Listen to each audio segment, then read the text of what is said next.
Assalamualaikum warahmatullahi wabarakatuh. Perkenalkan, nama saya Rizky Ardiansyah Ramadhani. Di sini akan mempresentasikan dari makalah yang sudah saya buat.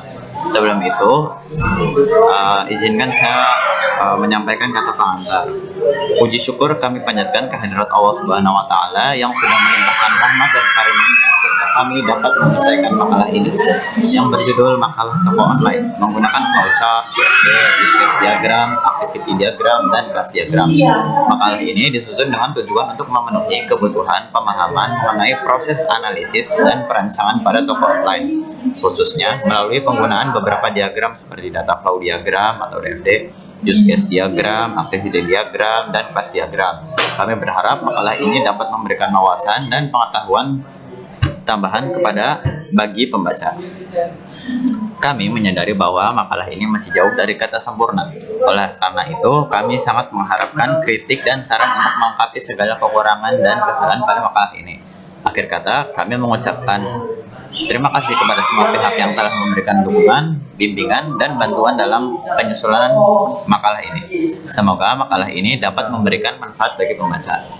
Kemudian ada daftar isinya, yaitu kata pengantar. Daftar isi itu sendiri, pertama ada bab 1 pendahuluan yang berisi latar belakang, tujuan, rumusan masalah. Terus bab 2 ada pembahasan yang berisi pengertian flowchart, DFD, use case diagram, activity diagram, dan class diagram. Terus juga ada fungsi flowchart, data flow diagram, use case diagram, activity diagram, dan class diagram. Terus yang ketiga ada komponen flowchart, data flow diagram, use case diagram, activity diagram, dan class diagram. Terus yang terakhir ada contoh flowchart, DFD, use case diagram, activity diagram, dan class diagram.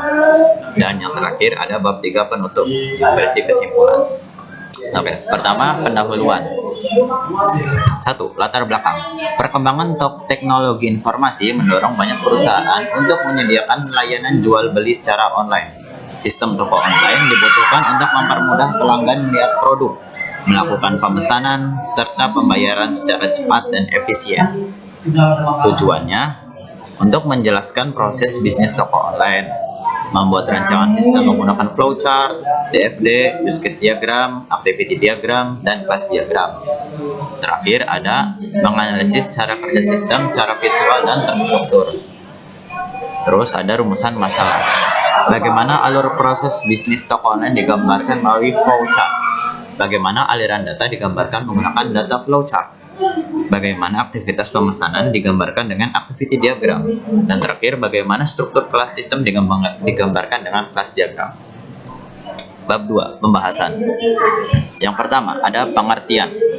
Pengertian flowchart sendiri itu adalah sebuah diagram yang digunakan untuk menggambarkan alur atau langkah-langkah dari suatu proses secara visual menggunakan simbol-simbol tertentu. 2. Ada data flow diagram. Data flow diagram adalah diagram yang menggambarkan alur data pada suatu sistem, mulai dari data masuk, diproses, hingga keluar. Use case diagram.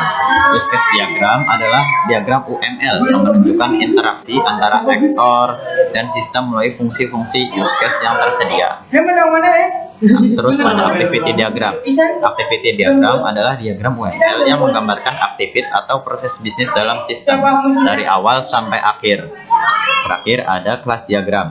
Class diagram adalah diagram UML yang menggambarkan struktur data, meliputi kelas, atribut, operasi atau metode, dan relasi antar kelas. Yang kedua, fungsi. Fungsi flowchart itu untuk memvisualisasikan alur kerja, menyederhanakan proses, membantu analisis sistem, menjadi pedoman. Terus ada data flow diagram. Fungsinya yaitu menjelaskan alur data dalam sistem, memudahkan analisis sistem, menggambarkan hubungan antar proses, menentukan kebutuhan data. Ketiga, ada use case diagram. Fungsinya itu untuk mengidentifikasi interaksi antara pengguna atau aktor dan sistem. 2. Ada mengidentifikasi kebutuhan fungsional sistem, lalu ada menjadi dasar dalam pengembangan sistem, dan untuk mempermudah komunikasi antar user dan developer. Activity diagram. Fungsinya yaitu untuk menggambarkan alur aktivitas atau langkah-langkah suatu proses, menjelaskan logika proses bisnis, membantu menemukan kesalahan atau bottleneck dalam proses, dan memvisualisasikan alur kerja secara detail. Dan 4, ada kelas diagram. Fungsinya itu untuk menjelaskan struktur data atau objek dalam sistem, menunjukkan hubungan antar kelas, menjadi dasar pembuatan database dan coding OOP atau Object Oriented Program, dan membantu perancangan sistem yang kompleks. Ketiga, komponen flowchart sendiri itu ada start atau end yang berbentuk oval, terus ada proses yang berbentuk persegi panjang, ketiga ada input atau output yang berbentuk jajar genjang, keempat ada decision yang berbentuk belah ketupat, dan kelima ada arrow yang berbentuk seperti arah alur. Kedua, DFD. Yang pertama ada entity, yaitu pihak luar, pelanggan misalnya atau admin. Dua, proses, yaitu proses pengelolaan data. Yang ketiga ada data store, yaitu penyimpanan. Yang keempat ada data flow, yaitu alur data. Ketiga ada use case diagram, berisi aktor itu pengguna sistem, use case atau fungsi, sistem boundary atau batas sistem, dan ada relationship, yaitu hubungan aktor dengan use case. Keempat ada activity diagram. Komponennya ada initial mode atau mulai, transition yaitu kegiatan, ketiga decision atau perjalanan, keempat ada final node atau akhir, kelima ada flow arrow atau alur, yang terakhir ada kelas diagram. Yang pertama ada kelas atau nama kelasnya itu sendiri, kedua ada atribut yang berisi atribut atau data, yang ketiga yaitu method atau fungsi, dan yang terakhir ada relationship, hubungan antar kelas. Contoh flowchart. Di sini contoh flowchartnya yaitu pertama kita start atau mulai, kemudian kita registrasi, lalu login, lalu melihat produk, lalu kita memesan produknya, melakukan pembayaran, dan selesai.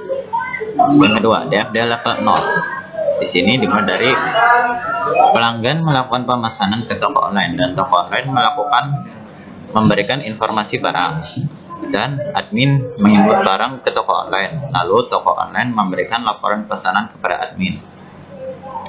Toko online memberikan data transaksi ke transaksi, dan transaksi memberikan informasi transaksi ke toko online.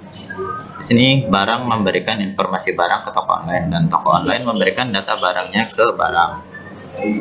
Kedua, DFD. DFD toko online level 1. Pelanggan menginput produk ke admin, dan pelanggan juga melihat daftar produk ke toko online. Admin melakukan konfirmasi pesanan ke toko online, dan toko online juga melakukan pembayaran melakukan pembayaran ke pembayaran, dan pembayaran memberikan status pembayaran kepada pelanggan. Dan terakhir toko online melakukan pesanan. Ketiga, use case diagram. Di use case diagram ini ada dua faktor atau user, yaitu pelanggan dan admin.